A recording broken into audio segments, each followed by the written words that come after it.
Roundtable. Yeah, let me welcome everybody to the Journal-isms Roundtable, including those who are watching on Facebook. Glad to see them. And glad to see the people who are here. I'm sure more will be joining a little later. But the Journal-isms Roundtable, let me explain what that's all about. It's like an online dinner party.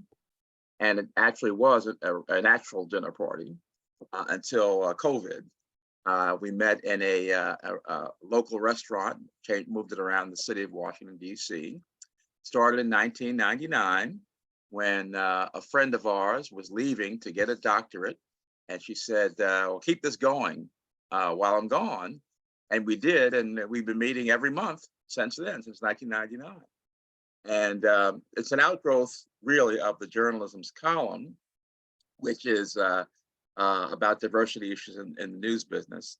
And there's some interchange between the two, because, in fact, in the last column, you'll see I've gotten a number of references to what was going on in the roundtable. Karen Bass, the new mayor of Los Angeles, she was at our roundtable, and people have been posting pictures of themselves with Karen. Jeff Bennett, who is now been named the co-host of the PBS NewsHour. He was here. We toasted him, and on and so on. Oh, and also Joshua Johnson, who is who just left NBC. That was the news. He was the host here in Washington, D.C. of a morning show on public radio called 1A, which is syndicated by NPR. So anyway, we've been doing this for a while, and we welcome everybody. Feel free to, I say that the purpose of these is to network and to learn. And in this format, the networking takes place largely in the chat room. So feel free to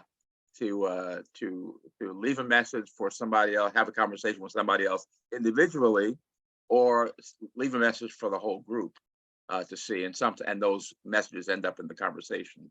And then at the end of the roundtable, everybody who was on the call gets a transcript of what went on.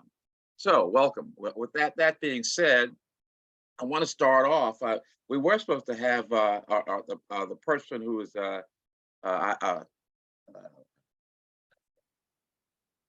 new president-elect, vice president, on the ladder of the Society of Professional Journalists. They just had elections, and we're fortunate to have on the call the new president, Claire Regan. So we want to toast her and wish her well. Let's do that right now, Claire. And she's been with us many times before. Congratulations, Claire. Thank you very much for the well wishes. Yes, yes. And we want to hear what we can expect from SPJ with you as the president. Oh, hopefully lots of collaboration with other journalism organizations and growing our membership. All the good things to keep the organization strong. And we welcome ideas. All right. Is Rebecca here? Rebecca Aguilar, the previous president? She's been a stalwart of this group as well. She'll probably join a little later. She introduced me to your group, so I thank her for that. Hear, hear for Rebecca and for Claire. Good networking. Yes, yes. Okay, we also have a special guest here, Juliana Richardson of the History Makers. And for those of you who are unfamiliar with the History Makers, I'm going to ask Juliana to explain that and to talk for a bit about what she wants us to know about the group. So take it away, Juliana, and welcome. Oh, you got to unmute. Unmute, please. Got it. Okay. Okay, got it. So thanks, Richard. I really appreciate the opportunity to present today. And Richard, who is one of our history makers, I see along with Sharon Farmer and Mary C. Curtis, of the people that are on the line. So I have a PowerPoint, if I can bring it up here. All right, sure. That I prepared, if I can do this real quickly. We're basically looking for people who can help us to do interviews. And so I'll just real quickly, we've grown to be the digital repository for the Black experience with narrative storytelling at our core. We're a 501c3, we're headquartered in Chicago, started 22 years ago. We've grown to be the largest collection of African-American video oral history interviews and a primary research data set. We are the largest attempt to record the Black experience since the WPA slave narratives. 2014, the Library of Congress became our permanent repository. You'll see that's where we're housed in Culpeper, Virginia. 11,000 hours of first-person testimony is housed there, and we're piped by 75 miles of fiber optic downtown. We define a history maker as one of two ways. In our world, they're African-American by descent, but they've made significant accomplishments in his or her own life. And then the scholars came in to ask us to add a category to say that they were associated with a particular movement, organization, association, or event in time that's important to the Black community. These are, I've always had 15 different categories. From fashion, beauty, all the way you see to civic. Media, you'll see, is one of our largest categories. We have the largest collection of African Americans in the media, and a lot of the founders of NABJ. I also want to say with the media that Vernon Jarrett was a big supporter at the very beginning. Paul Brock used to do interviews for us. Leon Dash has done our oral history training, and Alelia Bundles, and most recently, Terry Agans formerly of the Wall Street Journal are doing interviews for us. Just a little bit about this is from the beginning. We do what are called life oral history interviews, and you'll see in 2009, we almost didn't make it, but we're coming out of COVID and looking for next year to be in the 200, 250 interviews a year. We have 600 interviews that we'll be adding to our collection. The earliest recollection of the collection goes back to the 1700s. We've done interviews in 451 cities and towns. The youngest being Aisha McMillan, who was a prima ballerina.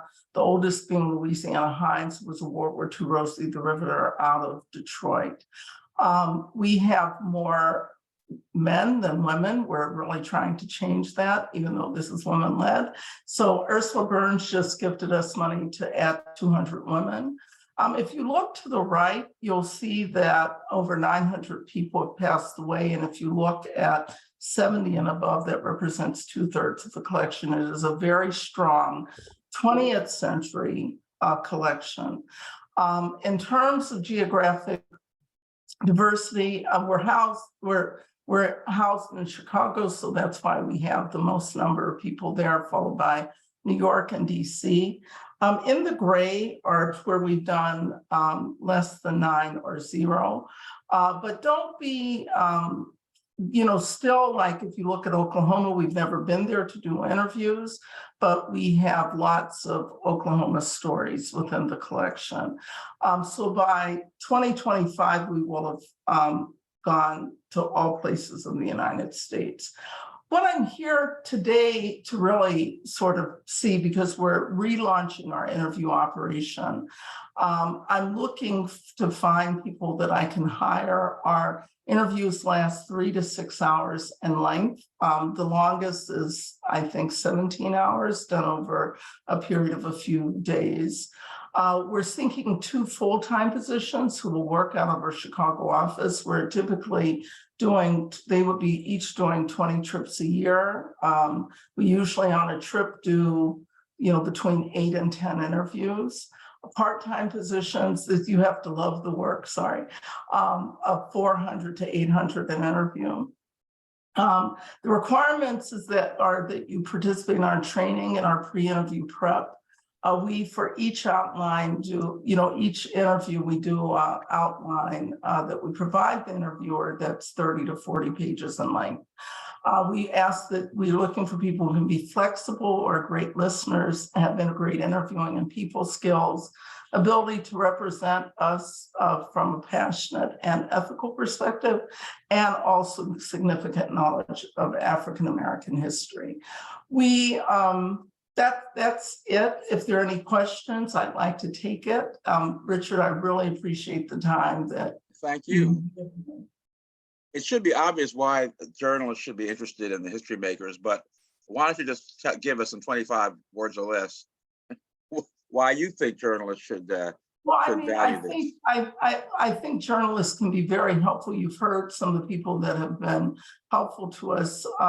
It's really because in many ways you often are generalists, and that's important, but also the ability to be able to ask questions and get behind the story. All right. And of course, the Library of Congress archives all of these. So. Yes, the Library of Congress became our permanent repository. So everything is there, and we're the largest attempt to record the Black experience, like I said, since the W.P. slave narratives. All right. Thank you, Juliana. Any other questions? Could we get a copy of the job description? We'd be happy to post that on IRE.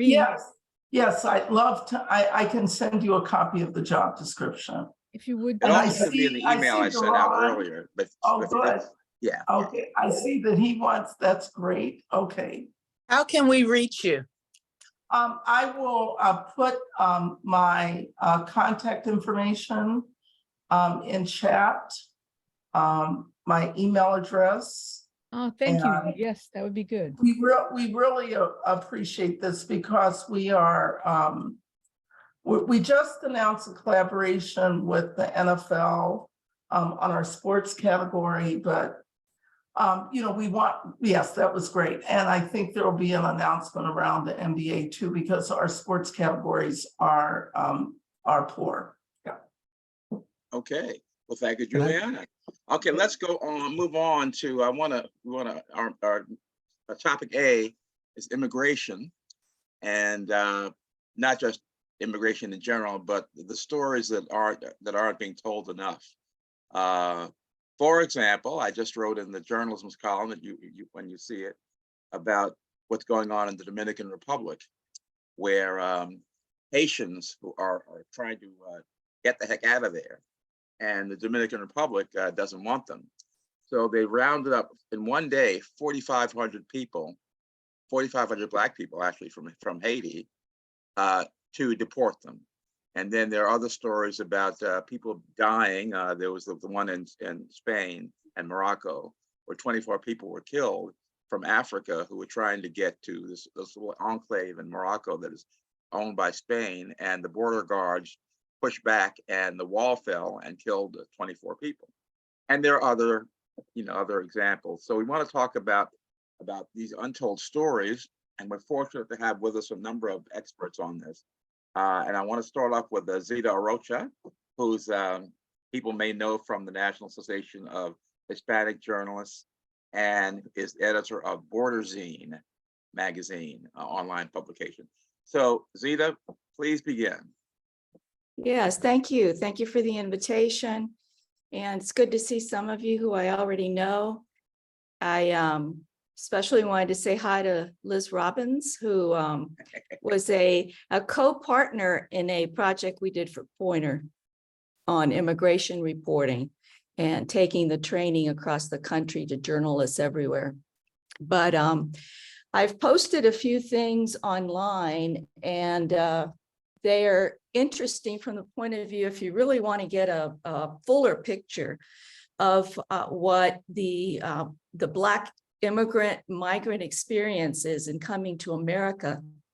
These charts and these studies that I've posted, especially the one from Pew, are really, really excellent.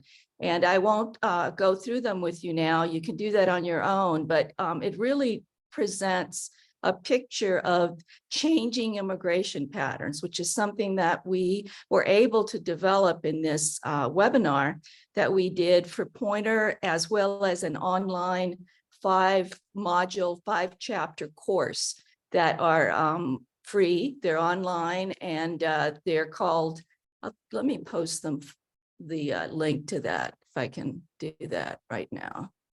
Yeah, so there it is. understanding immigration from the border to the heartland. And as we know, most people assume when they think immigration, they think of the border with Mexico. And that's far from the case now. And that's why we called it From the Border to the Heartland, because there are immigrant communities of all shapes, sizes, colors, ethnicities growing around the United States. Unfortunately, most media tend to ignore them. And one of the purposes of this pointer class, I call it, since I'm a professor, was to get reporters at the local level to really delve into the immigrant communities in their backyard and to begin to do some substantial reporting about who these people are and how they're interfacing with the larger community, with the larger society. But just a couple of details that I pulled out that I thought were very relevant to this. And one was the AAPI data that Richard, I think, sent out to folks that in 2017, the immigrant vote, this is among registered voters, 11% were Black immigrants, and 58% were Latino, 30% were Asian. So that really gives you a sense of the growing diversity of our voting population in the United States. A caveat is, and I'm not sure, and I don't think this holds for Black migrants, but with Latinos, most of them, many of them, I should say, have been historically reluctant to sign up to vote, to register a vote. Even though they're legal immigrants and they have the perfect right after a certain number of years to do that, they are reluctant to do that. And a lot of that may have to do with family ties, may have to do with families. Liz can probably talk a little bit more about this. Families where family members are in different immigration status. Some may be undocumented, some may not. Some may be dreamers waiting to be regularized, their immigration status regularized. The other one that I wanted to point out is a Pew, and it is on, I just posted that up there, and that goes to on the border, on the southwest border, there in 2020, there were 1.7 million apprehensions. And of those, interestingly enough, as we all know historically, it's been Mexicans immigrating to the United States. And then over the last decade, we've seen more and more Central Americans, Nicaraguans, Salvadorans, Guatemalans coming north to the border to come into the country and seek some kind of legal status. But now more than 1 million of the encounters are from people other than Mexico. And that is including folks from Africa, that includes India, that includes most recently Ukrainians. We've seen Ukrainians coming to the border who can't go through our legal refugee system for requesting refugee status. They have to wait in their country or third country. And we've actually seen Ukrainians and Russians showing up at the border, southwest border. Yeah, it's very, very interesting. Cubans as well. I was born in Cuba, and some of you may have seen in a lot of news reports that in the last year, since January, almost 250,000 Cubans have come to the US border to seek some kind of protection, some kind of asylum. Many of them leave Cuba, go to either South America, Central America. Some of them are crossing the Darien Gap, of all places, which as I've read is a hellhole. And many of them don't make it out of there. And so, yeah, so 250,000 Cubans are actually fleeing Cuba over the last year. That's larger than the Mariel boat lift. If you all can remember the Mariel boat lift from the 1970s. Tell folks where the Darien Gap is, if you would. The Darien Gap is between Venezuela and Nicaragua. And it's basically a no man's land. It's jungle, it's rivers, it's alligators, it's robbers, it's people that prey on immigrants. And so, yeah, it's an extremely, extremely dangerous place to cross. And if you look it up, Darien Gap immigrants, you're going to see stories are beginning to crop up about that. But going back to, and I'm very interested in the Haitian situation. And by the way, a lot of the Blacks coming to the US through the border are Haitians and Jamaicans. They make up the largest, yes, and Jamaicans, yes, and Brazilians. And as you know, a lot of Brazilians are Black. And so again, that's all, that demographic has changed over time. And again, we're looking at all this instability around the world, right? Climate change, wars, civil wars, communist regimes. I mean, the war in Ukraine, all kinds of factors are leading to that. But in 2021, an unprecedented number of Haitians made it to the border, mainly through Tijuana, 45,000 Haitians, and that number is growing. And that was in 2021. I believe it's much larger today. As you said, Richard, you know, there's nowhere else for them to go. And if they can get out somehow, make it to South or Central America or Mexico, then they just make it to the border however they can. So we are looking, as I said, to a very different kind of dynamic, both on the southern border as well as in the country, overall in the country. Liz will probably speak to, I hope she does. She messaged me on the chat board about Black African migrant and Caribbean immigrant communities that are cropping up all over the United States in small towns. And what's the driver? I think that there are two primary drivers. One is family reunification. There's already somebody there who gives them a hand once they arrive. And if they're able to get into the US and they're granted some kind of temporary status, they often will just go directly to where that relative or that friend is already living. And the other driver, of course, are jobs. And as we know, and we've reported on this at Pointer, there's a tremendous need for employment at all levels, mainly the service sector, the agricultural sector. There are job shortages across the board.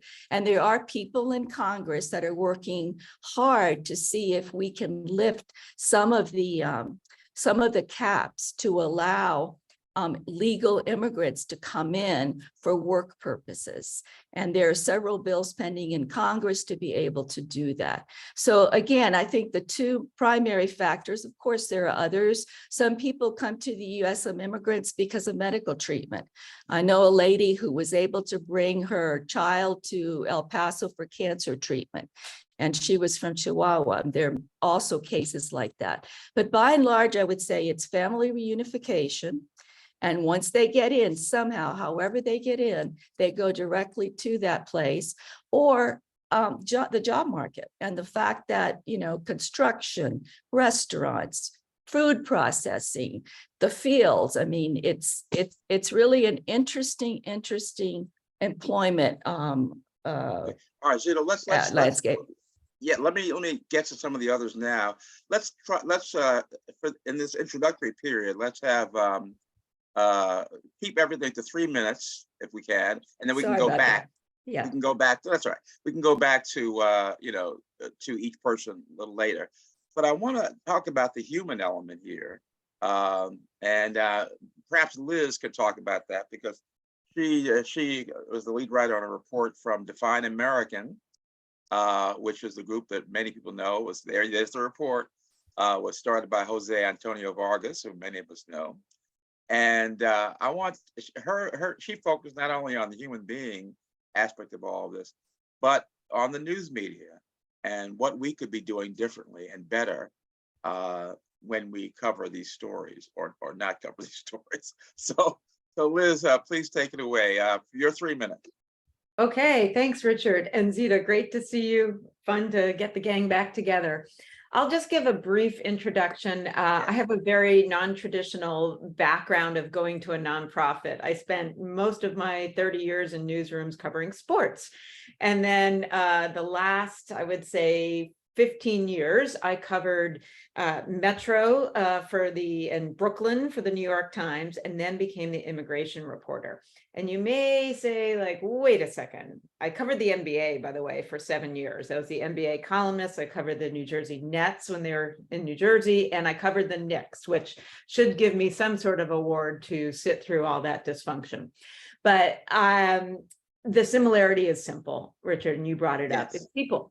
It's people. Yes. So it's trying to find out who the people are behind the statistics, not just on the court and in the box score, but also the statistics behind the demography.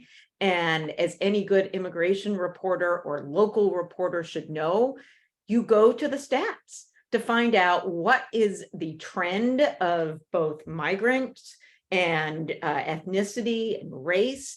And you try to understand your community. That's what local news is all about. And I know there's been a very big push since George Floyd to have diversity in the newsroom, but it hasn't quite hit the diversity of coverage. And so we attempted to look at one state's coverage of immigration and immigrant communities to see how they could do better. So we went to North Carolina, which is just so fascinating, not only because it's a political swing state, but also because it has a very sizable immigrant population. And in the last 20 years, the population has doubled. So now it's 833,000. And you would think that, yes, Mexican and Latin American migration is the substantial 52% of the population, but Asian immigration, AAPI, is also very, very strong, especially from India. Remember, North Carolina has the research triangle. It's agricultural, it's industrial, it's tech. There's so many different facets to North Carolina. One thing that I will show you is that here's a little thing that we did research on. Can you see that? The coverage is not equal across communities. So while 28.5% of the immigrant population is AAPI, less than 5% of the stories are about them. So we did some terrific content analysis as well as audience surveys to show what's going on. Basically, local news is not covering the communities or serving the communities that they need to be representing. Why is that? There's not a lot of money, right? Newsrooms are shrinking and resources are very low right now. How do you get around that? Collaboration. And here's the other point that I will leave you with before I have a 1-minute video: integrating coverage of immigration. So it's not a standalone, not a policy thing, but it's about sports. It's about culture. It's about education. That is the way that you can change immigration reporting to make it not othering, but to make it inclusive. So this is just a fun video. I want to mix it up just so we can all, on a Sunday can be all excited. So excuse my raspy voice, but this is what we produced. Local journalism is in jeopardy. We studied one state's news ecosystem to understand challenges and offer solutions. North Carolina's immigrant population has nearly doubled in the last 20 years, but reporters aren't covering all of these communities. Of nearly 300 outlets, just 3 reporters focus on immigration. Asian American and Pacific Islanders make up a third of all immigrants in the state, but are featured in less than 5% of news stories. This coverage, or lack thereof, has real impacts on public attitudes. Our surveys found that news consumers who believe they know a lot about immigration are actually the most likely to believe stereotypes. But the way a story is framed makes a difference. Integrating immigration coverage into relatable topics like sports or business encourages broader audience engagement. Collaborations can solve coverage gaps and broker trust. That's responsible journalism. It's also good business. Integrate, collaborate, educate, because covering immigrants is not only the job of immigration reporters, it's the job of every reporter. So I forgot to say that I am the director of journalism partnerships at Define American. So after I left the New York Times, I took a buyout in 2019. Year and a half later, I joined Define American. And I'm a department of one. We mostly focus on entertainment and digital media, but I have for the last 2 years really tried to create, as Zita said, toolkits on how best to interview immigrants responsibly. And I'm a teacher as well. So this is all about supporting and not criticizing and seeing where we can go, because right now, local news, I believe, is the future of journalism. You're here. Okay, thank you, Liz. Since we mentioned Asian Americans and we have Kam Moa here, I want to ask Kam in his 3 minutes to tell us what it is we are missing in our general coverage of immigration, and particularly about Asian Americans or Asians who want to become Americans. Yeah, thanks, Richard. Thanks for inviting us. My name is Kam. I work at the Southeast Asia Resource Action Center as their National Deputy Director. Regarding Asian Americans, I mean, I think one of the first things that we see missing is just lack of coverage generally. You know, Asian Americans and, you know, Pacific Islander populations are so diverse, right? There are over 50 different ethnic identities within the Asian American racial category alone. They speak over 100 different languages. They have various migratory histories and different experiences that result from it.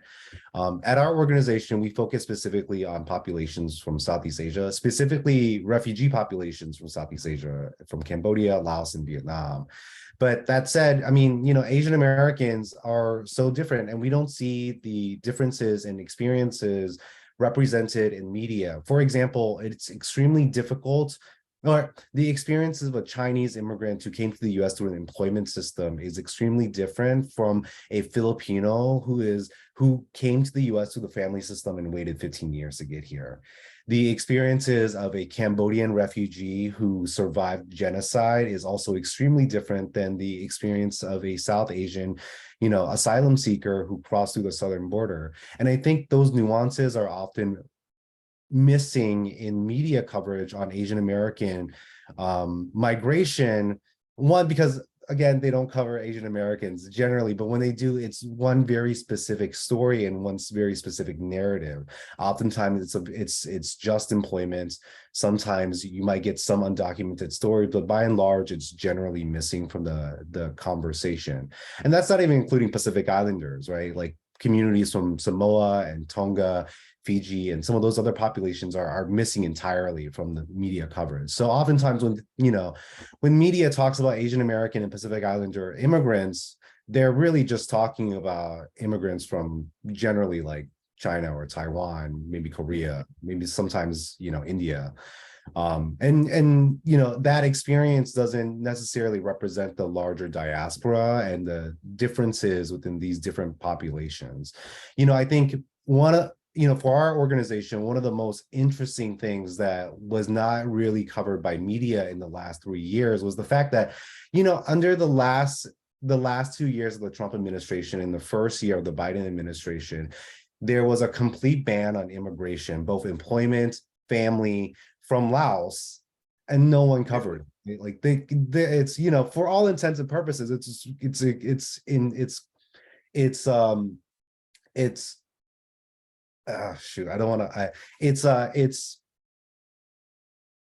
should be newsworthy that an entire country is cut from being able to migrate to the US. But wait, why did they single out Laos? It's the Department of Homeland Security in 2016 began placing 243D visa sanctions. They're visa sanctions that the Department of Homeland Security and the State Department often place on countries that refuse to take back like people who are being deported. Southeast Asian countries, including Cambodia, Laos, sometimes Vietnam, along with a number of African countries like Eritrea, Burundi, were less reluctant to take back folks. And so in an effort to pressure these countries to take back people, they started placing certain visa sanctions on these countries. And these visa sanctions are not they're not uniform generally, right? They're placed, it's sort of haphazardly done. A number of times it's diplomatic visas that are sanctioned. In Laos's case in 2018, when they escalated the visa sanctions and completely banned all family immigration, all tourism, all employment visas from being processed. And that story was just never covered. And generally, of note, like these visa sanctions had only been used one time under the Bush administration prior to the Trump administration. And the countries that were mostly affected were African and Southeast Asian countries. That's something that we just didn't really see covered. And so, I think to just quickly, to just wrap it up, I think what can be done better, just cover Asian and Pacific Islander immigrant stories, quite honestly. And just, I think representing the nuances, particularly because so many different Asian immigrants live in all these countries, right? Like in certain places like Minnesota, it's mostly refugee stories. In places like Iowa, it's also refugee stories. Even in North Carolina, where there's a large Indian population, you also have the largest Montagnard population, which are also refugees, right? So, I think there's just a vast set of differences, and those should just be reflected in media coverage. Amen. John Funabiki has a question or a comment or something. Yeah, thanks. Thanks, Richard. Thanks for doing this one. It's terrific. I'd like to ask Com, in general, journalists react to the crisis. And so one crisis has been the anti-Asian hate crimes and attacks and violence, et cetera. So there was more coverage of API communities. But I wonder if you think that coverage was any better, or were API still kind of pigeonholed into certain kinds of characteristics or stereotypes? Yeah, I don't think we're the best organization to speak to it. I'll say that, mostly because some of our colleagues that specifically work on anti-Asian hate are more versed on this. But, I think one of the things that we recognized was that there's been better coverage of Asian Americans because of some of the anti-Asian violence that we've seen. I will say that one of the things that one of the things that we saw was that it still lumps a lot of experiences. I mean, I think, largely, although it affected most Asian American communities across the board, it was rooted very specifically in anti-Chinese sentiment and xenophobia. And I think sometimes that gets a little bit lost when it's the victim is like a Vietnamese, elderly person. But I think it's been generally a bit positive, I think, from an immigration standpoint. And I think that's where I feel more comfortable speaking. I think we didn't see there wasn't I don't think there was a strong enough connection to some of the migratory components of it. I think it generally ended at saying that it was xenophobic, but they didn't really cover some of the immigration components of the hate incidents. Well, could you just expand on that? What were the migratory aspects of all of this that should have been covered? Yeah, I mean, very specifically, it's like anti-Chinese sentiment. I think we saw this in the 80s, in like the Red Scare and anti-communist sentiment. I think it's sort of come around but what's the difference between being anti-Asian and because toward people who already live here and have lived here for a long time, and those who are migrants? Is there any difference? I think it's the nuance of it for us. I mean, it's the same way that when Vincent Chin was killed, it was very specifically because of anti-Japanese sentiment that led to his hate crime and the perpetrators attacking him because they thought this Chinese man was Japanese. And in the same vein, a lot of the sentiment that we've seen in our communities was people assuming that, well, I mean, and not to say it, changes things too significantly, but people assuming that, Asian people in general were Chinese, and really, taking that sentiment and, and that anti-Chinese sentiment and directing it towards Asian Americans at large. So I think, I think to that end, there's a migratory component to it. I think there is, as it relates to anti-Chinese sentiment, and the anti-Chinese, anti-China language that we've sort of seen in media and in political ads, and in sort of broader rhetoric. Okay, Liz has her hand up.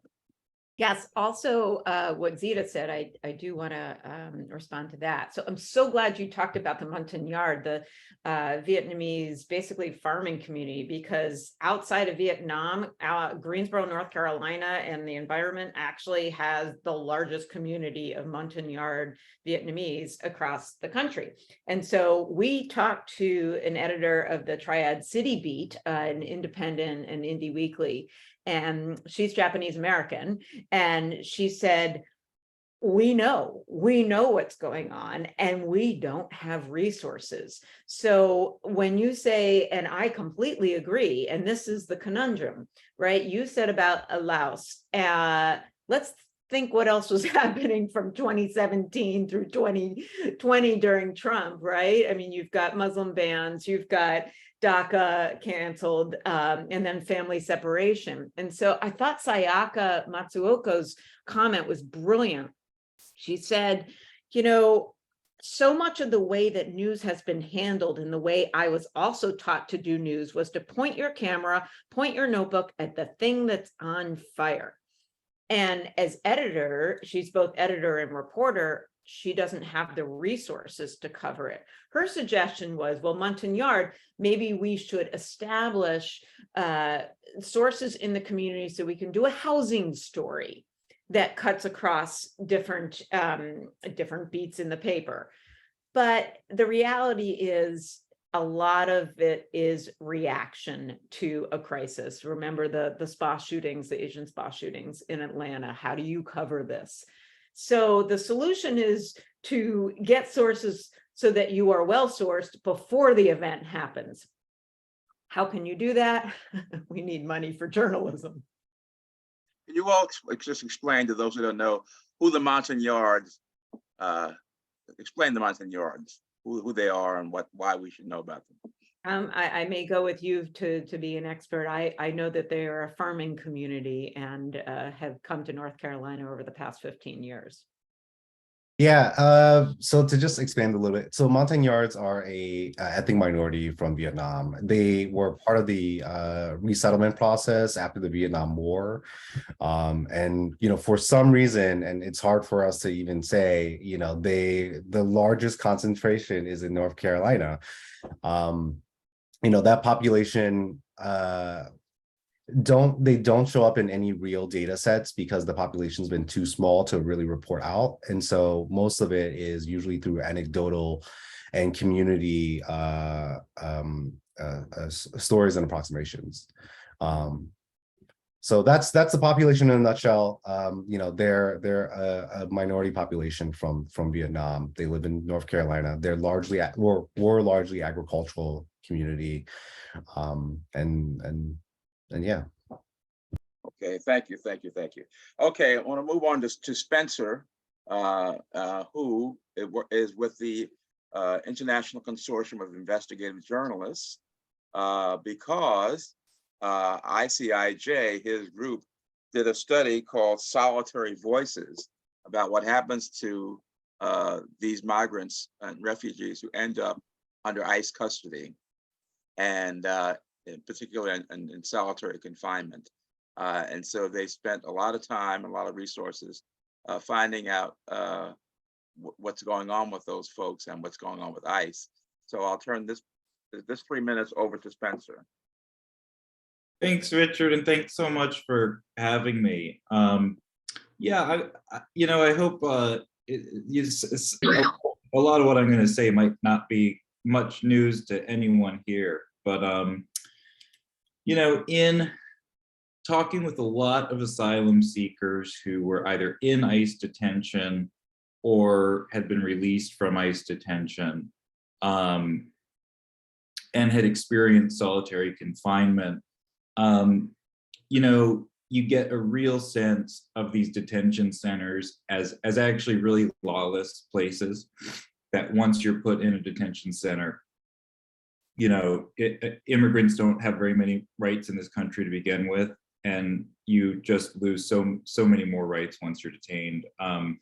In terms of the arbitrary use of punishments like solitary confinement, obviously solitary confinement can be incredibly damaging for people who are put in it for more than a day or two.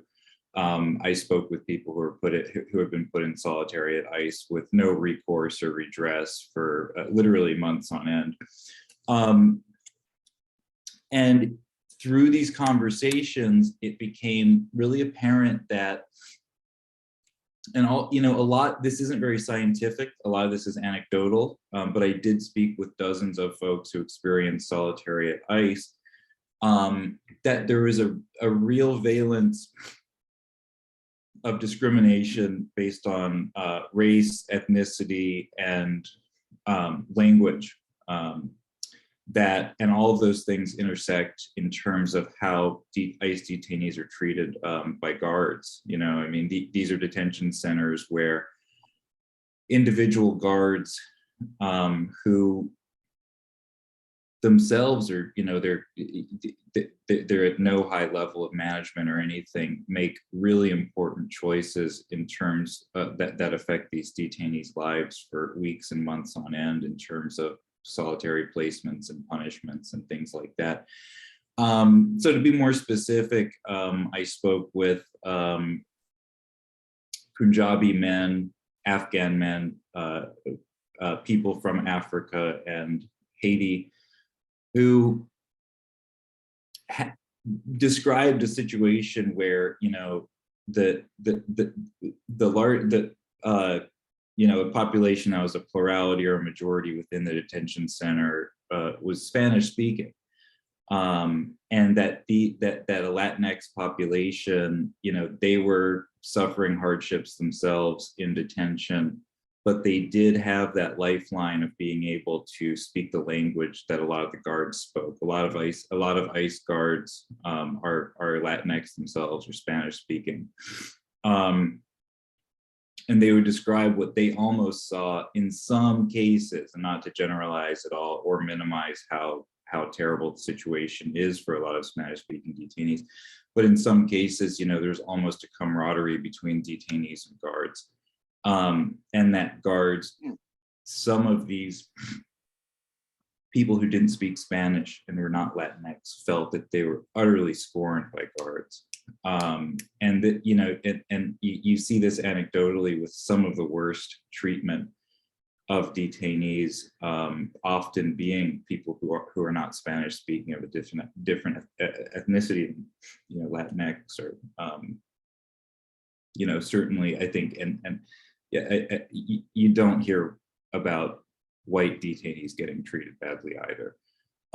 But one case outside solitary confinement was a 2018, or maybe it was 2017 flight that was where Somalis were shackled and abused and kept on this flight for 40 hours with under highly no access to food or water, bathrooms or things like that. It's absolutely terrible.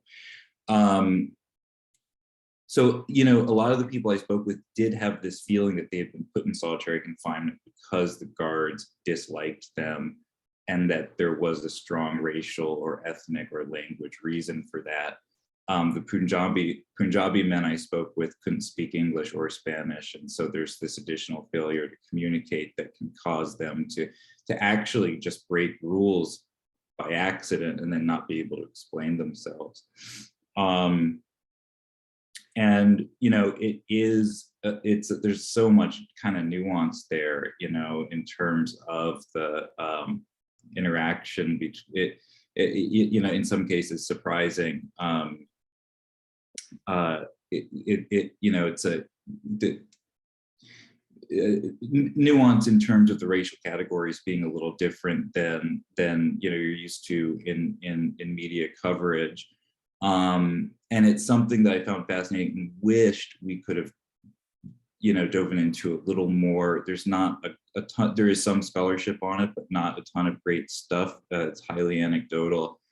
But the extent to which Black and Asian and Middle Eastern people I spoke with in detention were discriminated against was very striking to me. And so, yeah, happy to answer any questions or anything like that. Okay, thanks, Spencer. I think, well, we're going to have a representative here. Jeff is here from the group called Freedom for Immigrants, which come out with a report about the abuse, particularly by Black people. But to your comments there, I think the operative question is, how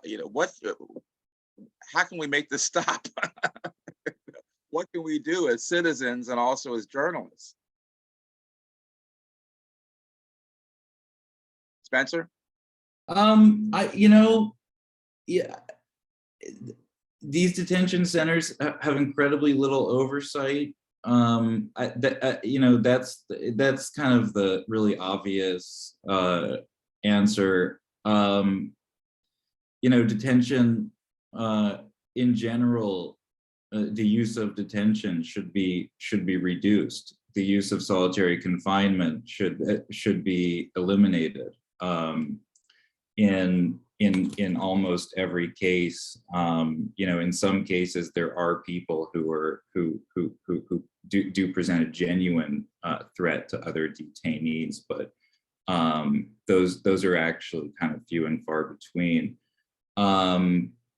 So I think the reduction of detention populations and reducing the use of detention, and then importantly, if there are detention centers, they just can't be using solitary confinement, certainly not for punitive reasons, which, one thing that's just incredible from a policy standpoint is that solitary confinement is being phased out, at least for punitive purposes, in a lot of prison systems, including Texas, which is known to have a really brutal criminal justice system. So the state prison system in Texas did away with punitive solitary confinement. Meanwhile, ICE detention in Texas and all around the world still uses punitive solitary confinement, which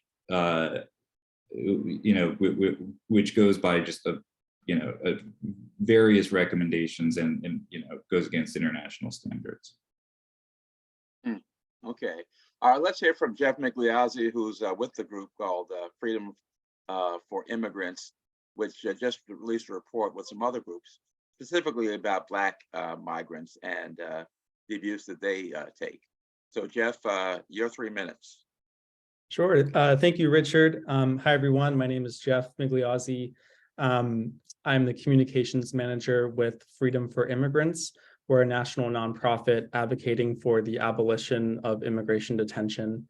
Please bear with me today. I'm filling in for someone who was actually an author on our new report that Richard mentioned. So I wasn't quite prepared to speak, but I'm happy to be here and share this space with all of you on this very, very important topic. So yeah, as mentioned, we released a new report last month, and I will definitely link it in the chat in a few minutes. But our report found, basically what a lot of advocates had suspected for a very long time, that Black migrants in immigration detention face far higher levels of abuse than non-Black migrants. We found that, despite making up only 6% of the total population of ICE detention, Black migrants made 28% of all abuse-related reports to our national detention hotline over a 6-year period. We also corroborated a previous report that found that about a quarter of all people in solitary confinement in immigration detention are Black. again, despite making up only 6% of the people in detention. So, we can draw a lot of conclusions from these findings, but I think the underlying conclusion is immigration detention is inherently anti-Black, and its foundations are rooted in racism and xenophobia. And we can see this clearly if we, trace back the origins of immigration detention to the 1970s and 80s in South Florida, where it was sort of started as a way to detain Haitian migrants coming to the United States. And then, of course, in the 80s, private prison industries lobbied really hard in Congress to expand detention. And so today, we now operate the largest immigration detention system in the world. But again, I think the links between this country's history of racial terror and racial violence is very clear when we see that a lot of the same prisons that were erected in the periods of Jim Crow and even especially in the South, looking at Louisiana and Mississippi, Alabama, a lot of those prisons are now being used by local sheriffs to hold immigrants for the federal government. They had, looking at Louisiana again, in the movement to decarcerate the state, a lot of sheriffs were left with these empty jails.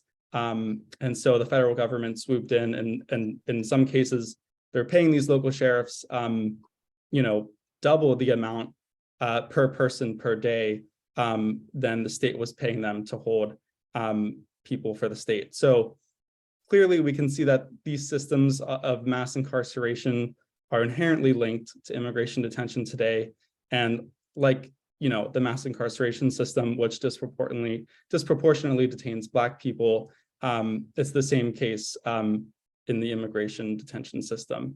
So clearly we see these systems as linked and one and the same. And so I really encourage folks to read the report, look into it.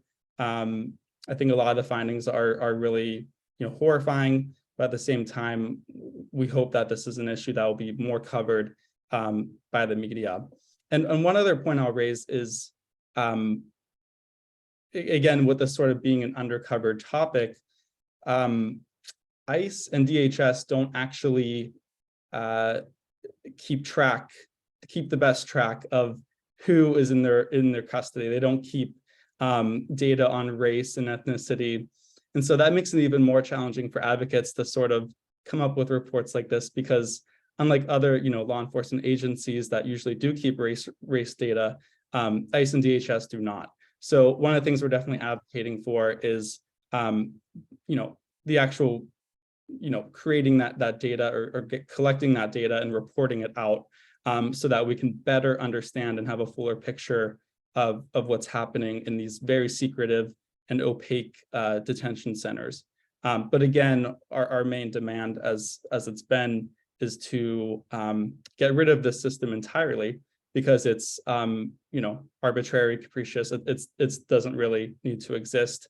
And again, we see it as an extension, or really the entrenchment of the mass incarceration system, which is, again, we see as inherently racist and anti-Black. So again, I will link that report and really encourage folks to follow Freedom for Immigrants on Twitter or Instagram, wherever you get your news, and we'd love to engage on this topic further. Thank you. All right, we have a couple more questions here, but I do want to ask Jeff this question, and others who can answer. Who are the public officials who need to be pressured on this issue, and who is already standing up on behalf of these folks? Zita. Yeah, I don't know about public officials, but the ACLU has been consistently reporting on this and issuing reports and going down to detention centers. You can look on their website and find all kinds of different reports on that.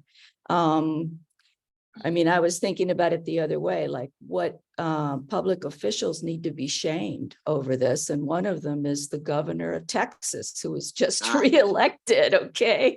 Right. Yeah, Okay. and although I was very, very happy that the Democratic nominee for governor was elected over the anti-Trump, anti-immigrant lady. But anyway, so that's in Arizona, one. you mean? I'm sorry, yes, Arizona's, but Yes. yeah, and yeah, so we had Arpaio. Arizona traditionally has been very anti-immigrant as well. We'll see what, what happens in the future. But Liz might have some suggestions as well on who's working on this issue to really expose what's going on in the detention centers. Please, Liz. Okay, well, I'm not sure I know exactly, but I did put in the comments about John Ossoff, who has been leading these very public hearings about what's happening or what has happened to women at Irwin and how they had forced hysterectomies. And he's brought that at least into hearings. And that There was a story about that just last week for those who want to look it up. I know I wrote something a while back about Cameroonian migrants and asylum seekers. And of course, they can't go back to Cameroon, but who are in detention. And this was, they're being sent from somewhat humane detention centers to places that are so far away from lawyers and from family. And so this is something that the government is doing. And I tried to expose that. But also did it in a way of a letter writing campaign that brought their humanity to the forefront. There are ways that reporters are doing this. Can I add one thing, Richard, that isn't about detention that I think we have? It's kind of the little elephant in the room, but we need to mention what happened last September with Del Rio. And this was the biggest, first of all, the media, especially photographers, just showed the inhumane treatment. And even though, CBP said that they weren't whipping Haitian migrants, that they were using reins, it didn't matter. That image was just seared into so many people's consciousness. And that really told a story. But it was happening at the same time as Ukrainians and Russians were coming across the border. So it heightened the contrast of how white migrants, white immigrants, and Black immigrants are being treated. I know, Daniel Foote resigned, not exactly because of Del Rio, Texas, but because of he felt what position? He was the ambassador, the U.S. ambassador to Haiti. Gary Pierre had an incredible webinar. I don't know if any of you were on this, where Daniel talked about this. It was really remarkable. And he said, forget it. This isn't happening. The government does not want to change it. So I hate to be the cynical journalist, but the more we can humanize what's going on and pull out the contrast, the more people will understand this. And John Ossoff is doing that. But I don't see. Could you explain more what Ossoff found? I don't think, for those who haven't seen the stories. Just that women were subject to unnecessary gynecological treatments. I mean, this is horrific. Hysterectomies and other forced, they were being experimented on. I mean, this is 2020, 19, 21.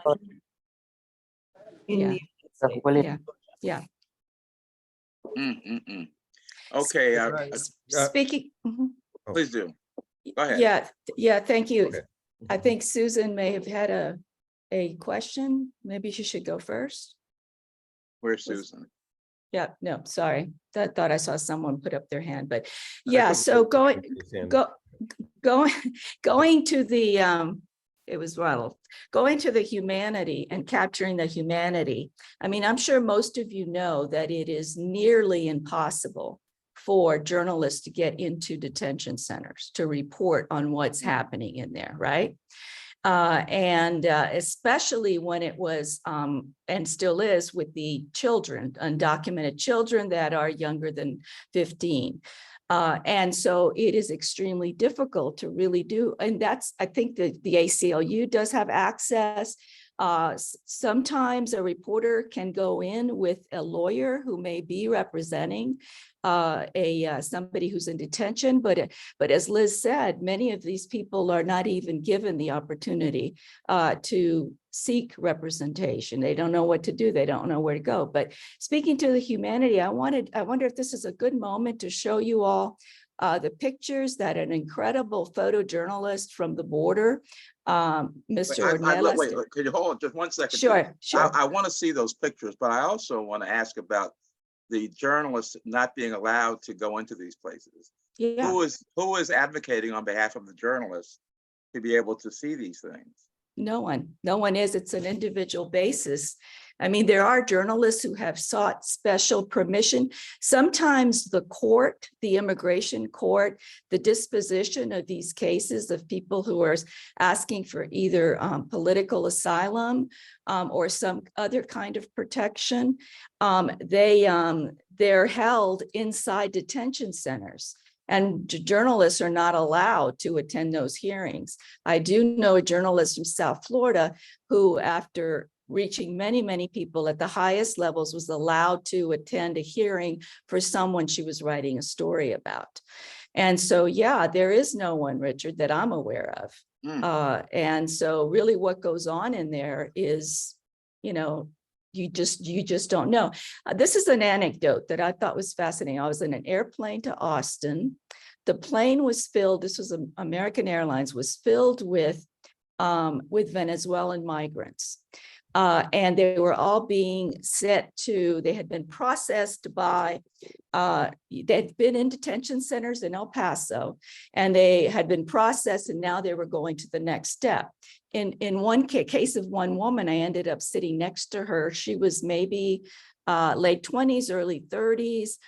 She had been in Peru for 2 years. She was from Venezuela. She crossed the Darien Gap with another group of immigrants. She made it to the border. She got to El Paso, and she was on her way to meet her husband, who was also Venezuelan, who was already in Miami and had been in Miami for 2 years.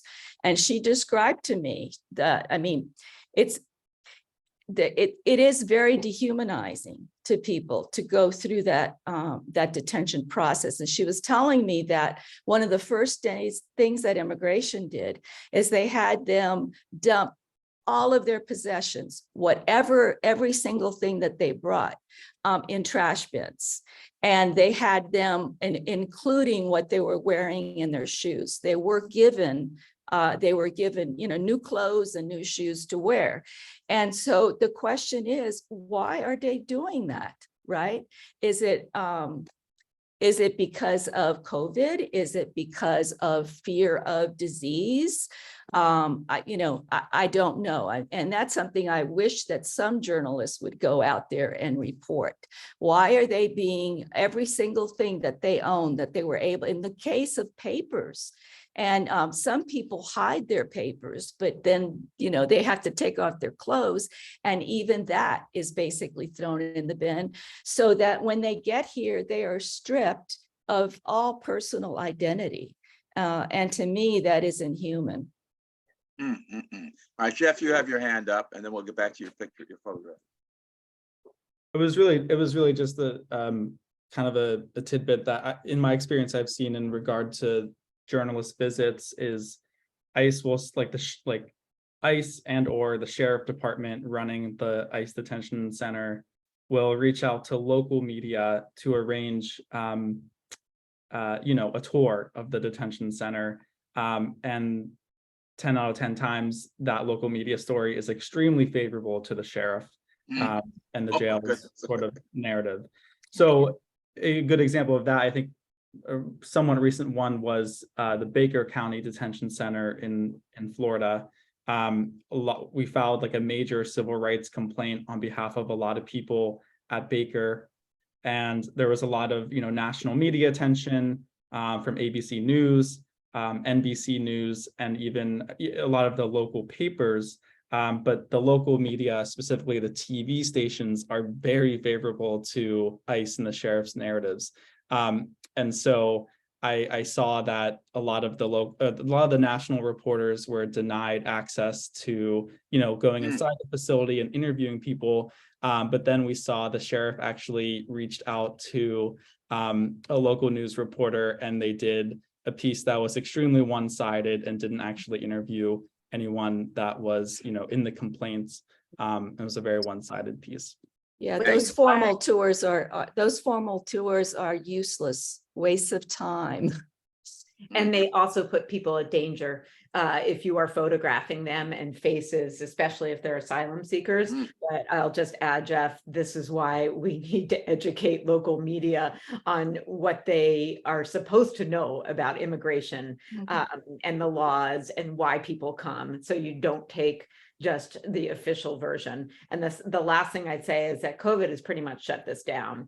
The only way that I have been able to, in any circumstances, talk to a detainee is through the telephone.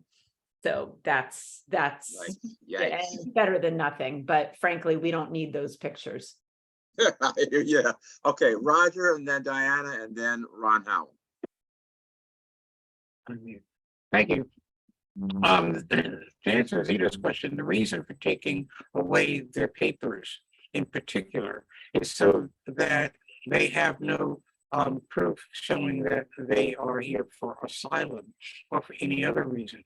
Or if you have a minor who's coming up and has a cousin relative somewhere in the States and all they have is written down the name and the phone number, you take that away and the kid has nothing. Or they're simply immigrants as part of this horde, non-white horde coming to the US, and it fits the descriptions that Fox and certain governors are pushing. If you let them have their papers, then they can show that they are legitimate asylum seekers or whatever. And that is why it's all taken away. So they have nothing. Nothing. All right, Thank you. Diana. I was just going to say that at the local level, that sometimes that is kind of along the lines of what Liz was saying about trying to educate the local people, because I know in San Antonio we had some success in accessing Zoom hearings when they were on Zoom, and we had to push for it, and we had to insist, and it depended on who you knew. And if you were somebody, Guillermo Contreras is a really good reporter who covers immigration issues for San Antonio, and when Sylvia Foster Frau was there too, covering immigration issues, who's now at the Washington Post. But if you knew the prosecutors, if you knew someone, and again, establishing relations makes a difference, even though they're, with the government, they could quote unquote trust you, if you will, but would be willing to fight for you to get permission from the judge to let you hear. Again, not in person, but if they were doing it by Zoom, they couldn't argue that it was COVID related, and there was no reason to, if you fought for it. But that's part of the thing, and it's resources again, but it's educating the local people, because I think that's what it's going to have to take. We've tried working as a group. I still would like to see, like, national organization, the Committee for Freedom of the Reporters, press people, the larger groups, FOIFT in Texas.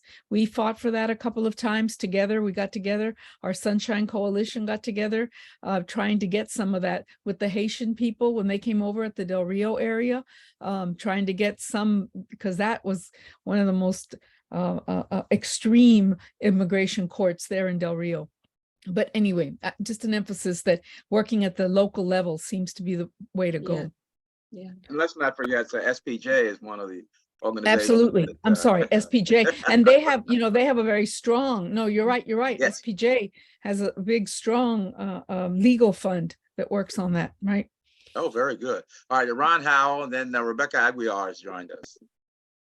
This is taking the long view here and is not about techniques of reporting, but I wondered, because it's crossed my mind numerous times in the past, whether Haitians would stand out, and it'd be good to do a survey on this, as the group that is treated with regard to detention and so forth, and just the lack of respect, the worst among immigrant groups, especially in the Americas.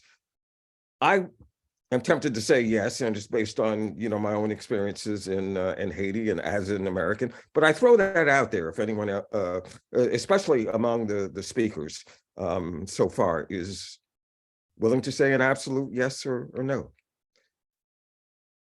Okay, Rebecca, and then we can see who's going to answer that question. Oh, Joel wants to. But let's go to Rebecca and then Joel Dreyfus. I just want to piggyback off what Diana said. And first of all, Jeff, you're an inspiration. All of you are. I think what's key here is also for not only the SPJ, NHJ, NEBJ, but I think it's important to constantly have Zoom sessions where we educate those local reporters, because on the local level, you'll see them come and go, much because they're burnt out, right? They're having to do more with less pay. They have to cover more stories. And yeah, it's easier for them to do a story where someone's handing them everything, like the immigration officials, than having to fight for it, right? So I think what is key is that many of the organizations, whether it's SPJ, NHJ, NEBJ, IRE, is that we constantly need to be having these educational forums where we teach especially the younger journalists who are heading into this immigration journey to learn how to do it, and watch out for those people who are trying to use you as a puppet instead of an informer. Very good. Interesting. Joel Dreyfus. Yes. I speak as a Haitian immigrant, first generation. So this is something that's very near me. Are Haitians treated worse? They're treated pretty badly. There's a discussion going on whether they should put Haitian immigrants in Guantanamo. And I haven't heard. I hadn't heard that. Yeah, this discussion. It was done before some years ago, and there was in a previous wave, and they're talking about doing it again. Again, as we know, Guantanamo is used to keep people out of the reach of the legal system. Right. As was done with the accused terrorists. One thing I think about immigration that would help in changing attitudes is what is the end result. Haitians are a good example. We're in our third generation of Haitian Americans, and there's quite a lot of success in becoming Americans and being successful Americans, whether they're university presidents, there are deans at Ivy League schools, there are the new dean of the medical school, University of Miami is Haitian. So there are a lot of success stories, and on a smaller scale, shop owners, union members, local elected officials. We don't hear enough about that, especially at a time when these groups are under pressure, as the Haitians are. The other thing is what the Biden administration has done, which is just continued most of the Trump policies toward Haitians, is I think they've gotten away with it from a press that's not as demanding of the Biden administration to be accountable. 20,000 Haitians have been returned to Haiti under Biden, and there's very little attention paid to that. But every week there are flights to Port-au-Prince, bringing people back into chaos. Many of them Haitians who have grown up in the United States and have few or no ties to Haiti. Well, I certainly didn't know about that. Now, sending them to Guantanamo, this is a Biden administration idea? Yeah. It's been discussed. Okay, I hadn't heard that. All right, speaking of Haiti, now Zita has those photographs she was going to show us about Haitians. Yeah, I think Bonita was going to put up the slideshow. This is Omar Ornelas. He is a photographer from the border. He kind of is a free agent in a sense, as he works for a lot of different outlets, including, yeah, here you go. And yeah, go ahead, Bonita.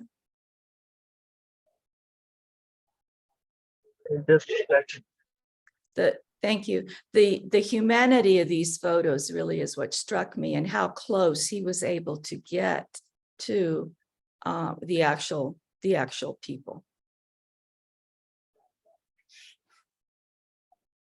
There he is.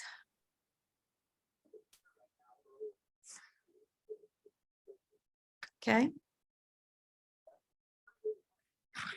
That's the Rio.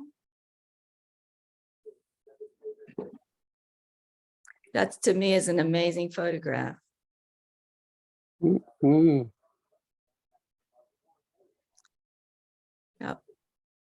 And it just happened that there was a lot of flooding at that time. So people washing, cleaning outdoors.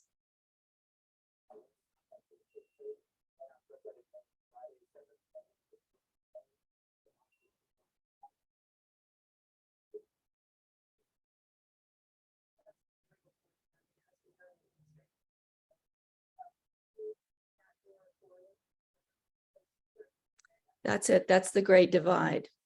So I just wanted to share that with you because Thank you, again, thank you. yeah. Okay, before we go to our introductions, does anyone else have any questions for the panelists?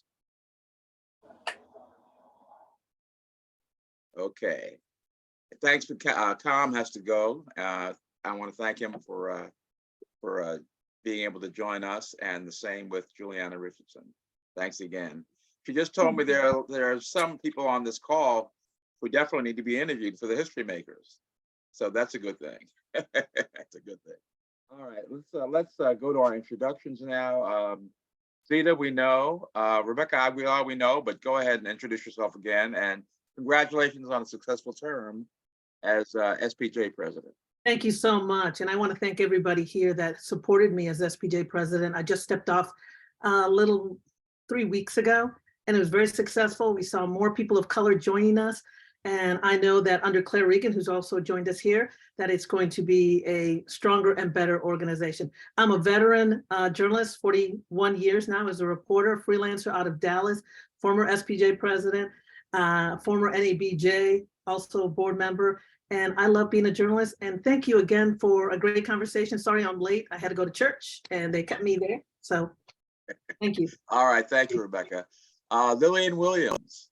Yes, I want to thank you for this program. I learned a lot today. I'm in Chicago, former reporter for the Chicago Sun-Times, former professor at Columbia College. You know, a key takeaway today, of course, we should do less reporting on general policy on this issue and more reporting in the communities in terms of the people themselves and their activities and you know, the events that drive them in their contributions, because that lessens the stereotypes. I got that from the reports and from the discussion today. So I want to thank you for this program. Thank you, Lillian. Roger Witherspoon. Thank you. It's always a pleasure to be here. I've been a journalist since the mid-60s, about 60 years ago. Back in the days when TV anchors used to refer to civil rights workers as nigger agitators, which is one of the things that drove me to join this field. Take care and thanks again. Okay. All right, Zita, we heard from you. Anything you want to add? No, just the importance of reporting on these local communities wherever you are. Very good. Joel Dreyfus. Besides being a Haitian immigrant, I'm a co-founder of NABJ, many long career in newspapers, magazines, and currently living in Paris. All right. Thank you, Joel. Sharon Farmer. It is always a humongous thrill to remember how many of you I knew when you were young and then had no gray hair, still had all your hair, and you were the most friendliest people in journalism. The other folk always wanted to know how I got there. At some point you say, I ain't telling you nothing. So thank all of you who have been fair to everybody, because people like me know who you are. Thank you. Thank you, sir. He's our photographer for the session, has been for many, many sessions. Jeff Migliozzi, also tell us, how did this Freedom for Immigrants group get started? Yeah, well, we were founded 10 years ago, actually. We're coming up on our 10-year anniversary. So yeah, we've been around for about 10 years now. The organization started among people who were visiting people in immigration detention, and creating visitation programs or visitation groups. And out of that, a national sort of network was born, and then Freedom for Immigrants was born, as it were. So yeah, we're coming up on 10 years now, which is exciting. Okay, glad you could be here. Kathleen Cahill. Okay, unmuting. Hi, Richard. Hi, everybody. This was a great conversation. I'm so glad to have been here. Thank you. I know several of you from the Washington Post, where I was an editor for many years, and I was also a producer at the NPR station in Baltimore. And now I'm a freelance writer and editor. If anyone's looking for anyone, please be in touch. And editing often for the ICIJ. So great to see Spencer here today as well. Thanks, everybody. Okay, thanks, Kathleen. John Watson. Hi, John Watson, 21-year journalist, now on the faculty of American University School of Journalism. Good seeing you, Zita. It's been a while. I'm here. Okay, Peter Eisner. Former Washington Post, former Newsday foreign editor, long going relationship with my dear friend Richard, and still as a journalist and apoplectic about the overriding fascism that won't allow any of these changes that we want to happen take place until we fight that overall problem. Heard that. Okay. Spencer Woodman. Yeah, I'm a reporter at ICIJ. Was based in New York City for a long time, now mostly in Durham, North Carolina. Not sure if we've got any other North Carolinians on the call. It's wonderful to see Kathleen here. And boy, I just want to talk about how much of a wonderful resource Freedom for Immigrants visitation network around the country is for getting sources around detention centers. Just incredible. But that's it for my introduction. All right, thank you. Glad you were here. Deborah Berry. Hi, I'm Deborah Berry. I'm a national correspondent for USA Today. I'm actually on leave of absence now because I'm doing a Neiman Fellowship. Yay! That's exciting. And as one of my assignments last week, I had to listen to History Makers. And I listened to Sharon Farmer's story. And Sharon still has the same stories. So that was exciting to see. Thank you. Thanks, Deb. Okay, Diana Fuentes. I've been in journalism more than 35 years, reporter, editor, publisher. I'm active in freedom of information issues and lots of other things. Right now, I'm executive director of Investigative Reporters and Editors. And it's been a really moving session this time, Richard. Great. Particularly... Thank you for being here. Ron Howell. Yes, Ron Howell. I have 35, 40 years working for newspapers. Recently retired as a English department / journalism professor at Brooklyn College, and looking for the next path in life. And a lot of it has to do with my interest in immigration. And I'll have to say, regarding our ancestry, mine and Richard's too, that my grandfather was an immigrant from the island of Nevis, nation of St. Kitts and Nevis, who came here 108 years ago and became the first Black elected official in Brooklyn, in all of Brooklyn. So you talk about the American dream. I lastly just want to say that Peter Eisner, who is here, has meant so much to me regarding my interest in journalism, and I've covered Mexican immigrants in the year 2000 when nobody was paying that much attention to them in local reporting. And I did it with the also with the Arab Muslim immigrants who were coming, and I made a vow to cover them after the bombing of the World Trade Center. And a lot of this, you know, my time in Cuba and through Latin America and Haiti, I owe to Peter Eisner. And this is a chance to thank him. He's younger, but but I look forward. Thank you, Ron. I just need to say that, as Richard knows, Ron and I and our brother Les Payne were the troika that made a lot of things happen at Newsday in the 1980s. And thank you, Richard, and for bringing Ron in with us this time as well. Yes, thanks, Ron, for showing up, for being here. Thank you, Richard, very much. All right. Jackie Jones. Hello, everybody. I'm Dean of the School of Global Journalism and Communication at Morgan State University in Baltimore. Longtime journalist before that. Glad to see all my old friends on here, Peter and Ron and Deb Berry and a few other folks who I haven't seen in a while. We are getting ready a group of us are going to Cuba. Thanksgiving weekend for a week to look at a number of things, including a cheerful story, if you will, about Irene Diggs, who was a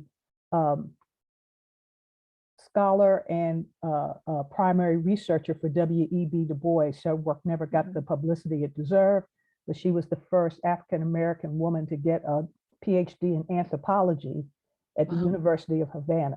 And we believe that one of the libraries there has her dissertation. So we're hoping to see that when we're there, and just to kind of see places where she worked and lived, and talk to some people who may remember her. She also taught at Morgan for nearly 40 years when she came back to the US. And so we're working on a mini documentary about her life, and Dean Emeritus Dwayne Wickham, who was the founding dean of our school, is leading that project.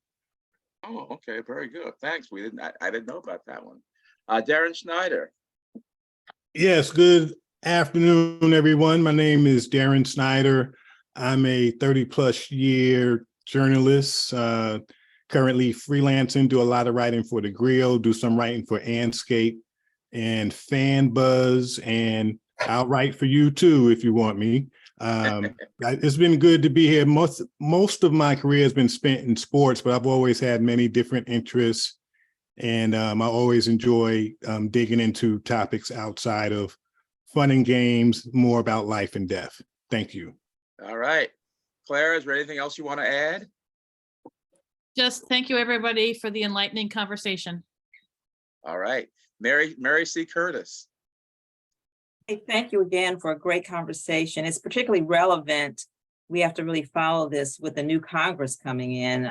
Thank you, Jeff, for the contact information. Love seeing those North Carolina figures because Spencer, I'm based in Charlotte, North Carolina, as well as my office. Oh, you got stuck, frozen.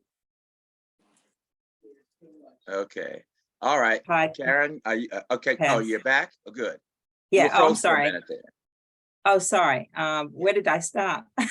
You said that you're from North Carolina, Charlotte, and you wanted to. Yeah, office in DC. I'm a columnist at Roll Call, covering the intersection of politics, culture, and race.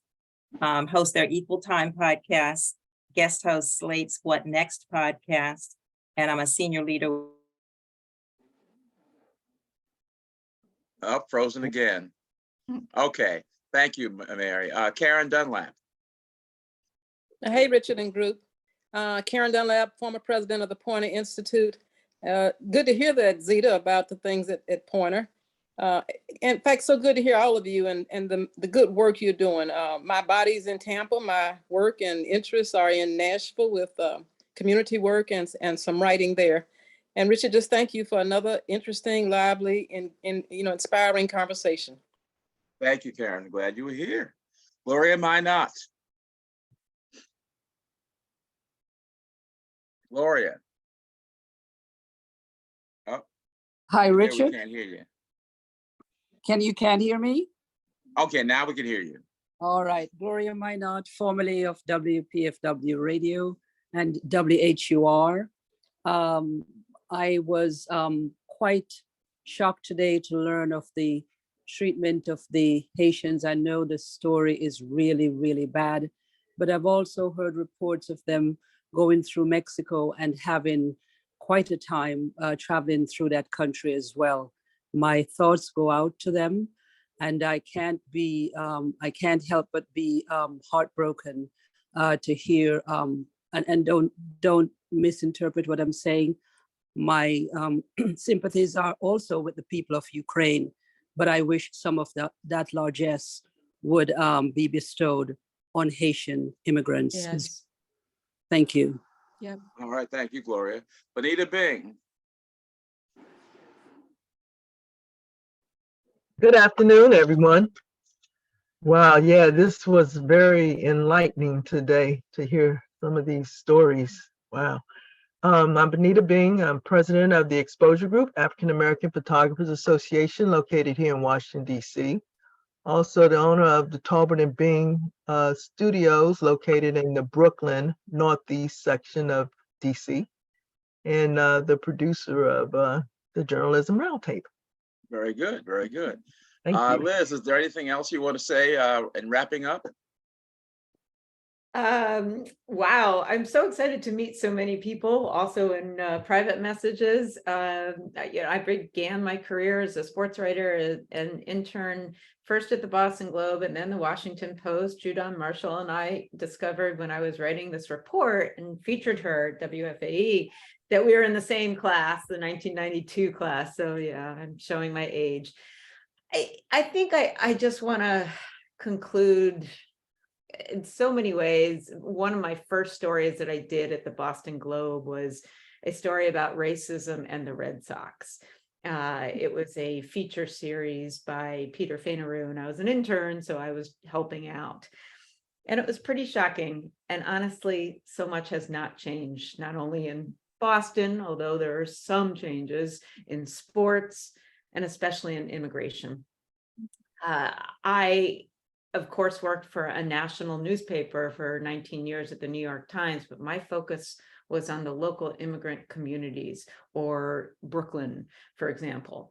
And I do think that for as much power as national outlets have, like the Washington Post, and sadly, Fox News and CNN, I do think the way to reach people is through local journalism. I know I've said that a few times, because I do think it can change people's minds, but more so educate them so they don't rely on myths and disinformation, which has become rampant, along with xenophobia.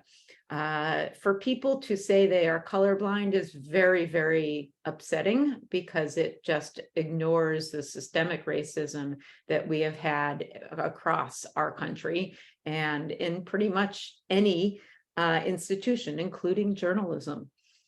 I do think that this is really hopeful to hear leaders here and how we are going back to newsrooms or affinity groups or organizations like SPJ and IRE. And I think that people are about to make changes. And I would just add, if not now, when? It's time to do it. Yeah. Thank you. Here, here. All right. Well, thank you, everybody. Thank you, Liz, and everyone. I think, as people have said, it's enlightening, and I hope it produces some story ideas and some action, frankly, So in the meantime, happy Thanksgiving, everyone. We will have the readout of this chat room comments that will be delivered to everybody who's on the call. And also, we're not going to forget the people on Facebook. Just drop a line if you'd like to see that as well. And have a good rest of Sunday. Thanks again, and hope to see some of you in December. Thank you. All right. So long, everybody. Bye-bye. Richard. Happy holidays, everyone, and stay Holiday. safe.